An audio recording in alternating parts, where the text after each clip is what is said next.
From Earth, when we look into the sky, we use our eyes. But can we use our ears? Hi, I'm Jim Green, Chief Scientist at NASA, and this is the Gravity Assist podcast.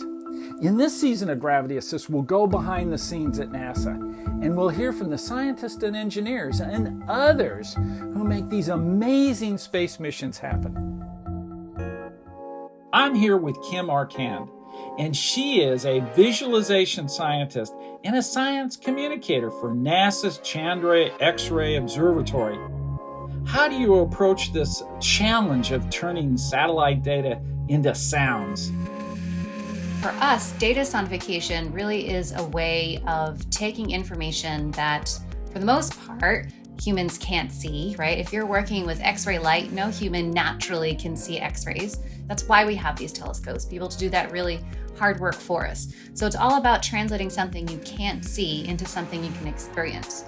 Let's listen to your rendition of the center of our galaxy, the Milky Way, and then tell us how you put that together.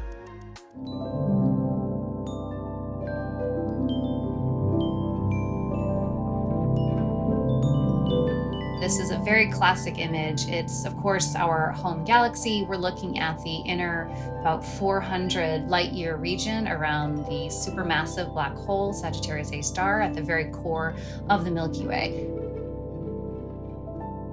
And particularly as you approach the supermassive black hole, as you skew across the image from left to right, you'll hear there's this massive crescendo, and it's where all the sort of action is happening.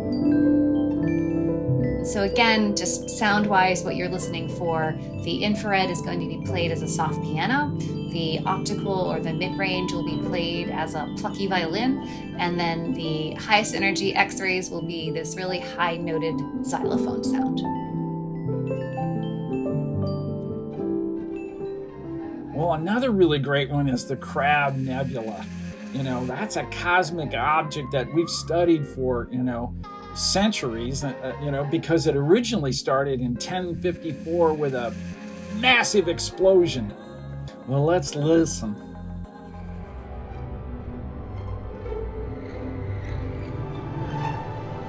So for this piece, we wanted to be able to hear those individual things, right? So the X-rays from Chandra are like a harsh brass sound, and the optical light from the Hubble Space Telescope would be like the lighter strings, and the infrared data from Spitzer, which is the lowest energy material, that is like soft woodwinds type of sound.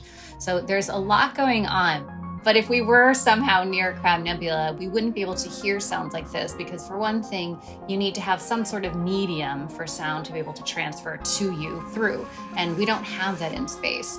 Astronomy has sort of prioritized visuals for a long time, but there's no reason why you can't include other senses as well.